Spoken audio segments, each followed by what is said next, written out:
రావులపాలెం ఘటనా బాధితులను కాకినాడ ప్రభుత్వ ఆసుపత్రిలో రాష్ట్ర కార్మిక శాఖ మంత్రి వాసంశెట్టి సుభాష్ పరామర్శించారు. మంత్రి సుభాష్ మీడియా ముందు తెలిపారు, ఇది అత్యంత దురదృష్టకర సంఘటన. 3 నెలల క్రితం మండపేట నియోజకవర్గం రాయవరం ఘటనలో 10 మంది ప్రాణాలు కోల్పోయారు. ఆ ఘటన తర్వాత ప్రభుత్వం ప్రత్యేక కమిటీ ఏర్పాటు చేసింది. తయారీ కేంద్రాలలో ముడిసరుకు పరిమితిని మించకుండా అనుభవం లేని ఉద్యోగులతో పనిచేయడం వల్లే ఈ ప్రమాదం చోటు చేసుకుంది. కేంద్రంలో 8 మంది మాత్రమే పనిచేయడానికి అనుమతించబడితే కూడా 30 మంది పనిచేస్తున్నారని మంత్రి గుర్తు చేశారు. ముఖ్యమంత్రి ఆదేశాల మేరకు బాధితులకు 20 లక్షల రూపాయల ఎగ్జగ్రేషియా అందజేయబడింది.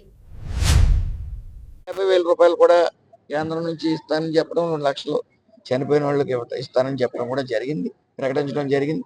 అయితే సీఎం గారు కూడా దీని మీద చాలా సీరియస్గా ఉన్నారు. నిన్న 4 అధికారులను సస్పెండ్ చేయడం జరిగింది. అదేవిధంగా బాధితులు ఎవరైతే ఓనర్స్ ఉన్నారో వాళ్ళందరినీ కూడా ఎవరైతే నెగ్లిజెన్స్ ఉందో కక్కుర్తిపడి డబ్బుల కోసం కేవలం వాళ్ళ రిక్వైర్మెంట్ ఎవరైతే జాతర రిక్వైర్మెంట్ కానీ పెళ్లిళ్ళ రిక్వైర్మెంట్ కానీ ఫుల్ఫిల్ చేయడానికి 15 కేజీలు దాటి ఫైర్ ఎక్స్పోజర్స్ తెచ్చి అన్స్కిల్డ్, వాళ్ళకి అనుభవం లేదు, దాంట్లో అనుభవం లేని వాళ్ళు వచ్చి అక్కడ చేయటం వల్ల కూడా ఈ ఎక్స్పోజర్స్ కారణం. సో ఇవన్నీ కూడా పరిగణలో తీసుకుని ఇంకా వాళ్ళ ఆస్తులు జప్తు చేయడానికి కూడా వెనకాడని చెప్పి గౌరవ ముఖ్యమంత్రి చంద్రబాబు నాయుడు గారు చెప్పడం జరిగింది. అందులో ఏ విధమైన ఇది లేదా ఎన్ఓసీలు కూడా అన్ని ఆపమని చెప్పారు, క్యాన్సిల్ చేసి ఆపమని చెప్పారు, హోల్డ్ చేస్తాం.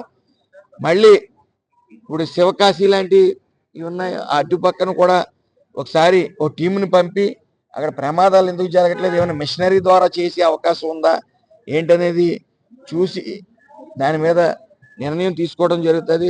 ఒక కమిటీ ఓటు వేసి ఏదేమైనప్పటికీ చాలా దురదృష్టకరమైన సంఘటన.